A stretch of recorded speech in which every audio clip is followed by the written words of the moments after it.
இப்படி மகான்களுடைய பெருமையோட ஆரம்பித்து அஷ்டாங்க யோகம் தியான யோகங்கள்லாம் சொல்கிறார்.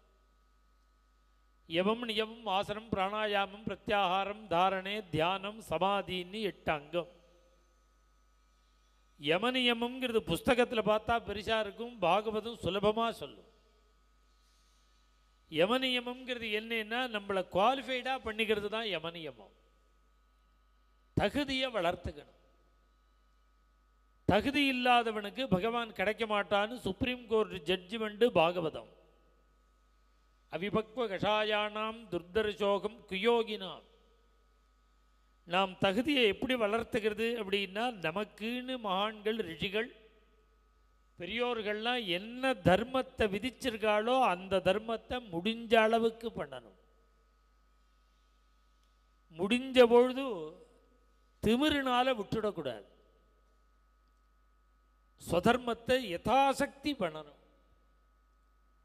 கெட்ட காரியங்களை பூர்ணமாக விட்டுடணும்.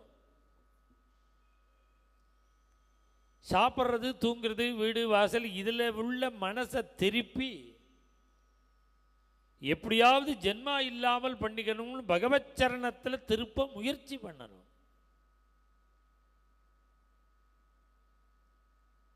யாருக்கும் ஹிம்சை பண்ணக்கூடாது,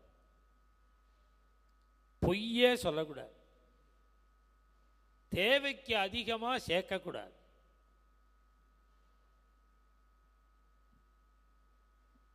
கூடிய வரையில் யதாசக்தி பிரம்மச்சரியத்தை அனுஷ்டிக்கணும்.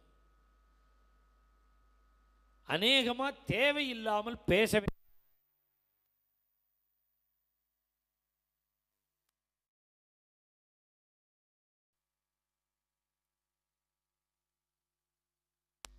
தகுதியை வளர்த்துக்கிறது. நம்முடைய சரீரம் ரொம்ப நேரம் உட்கார்றதுக்கு ஃபிட்டாக இருக்கிற மாதிரி என்னென்ன ஆசனங்கள் பண்ணணுமோ அந்த ஆசனத்தை பண்ணணும். என்னால் உட்கார முடியல, முதுகு வலிக்கிறது, காலை மடக்க முடியலன்னு சொல்லக்கூடாது.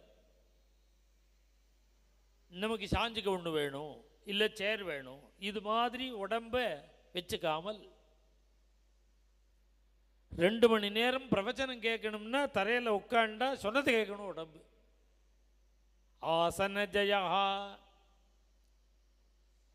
அப்புறம் மெதுவாக கொஞ்சம் கொஞ்சமாக பிராணாயாமம் நம்ம பழகணும்.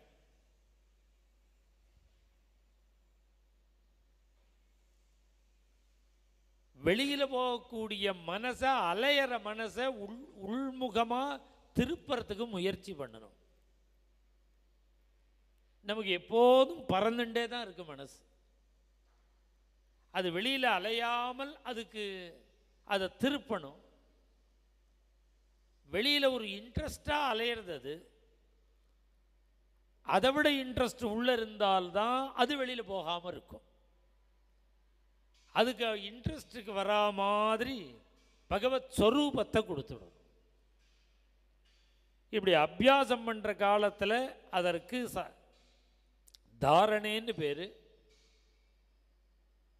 அது எப்போதும் நிரந்தரமாக ஹிருதயத்தில் தெரிய ஆரம்பிச்சு கொடுத்தோம்னா தியானம்னு பேர். அந்த தியானமும் பூர்ணமாக நமக்கு சித்திச்சு கொடுத்தோம்னா அடுத்த நிலை சமாதிங்கிற நிலையை நாம் அடைய முடியும். சமாதிங்கிற நிலையை புரியற மாதிரி சொல்லணும்னா பகவன் நாமம் சொல்லிட்டு ப்ரூகி முகுந்தே தீ ரசனே ப்ரூகி முகுந்தே இப்படி பஜனை பண்ணிட்டு போயிட்டு இருக்கார் பிரம்மேந்திராள். முஸ்லீம் ராஜா கையை வெட்டிட்டான். கை வெட்டுப்பட்டு கீழே துண்டாகி துடிக்கிறது, ரத்தம் கொட்டுறது. இவர் ஐயோங்கல்ல அப்பாங்கல்ல அடா வலிக்கிறதேங்கல்ல.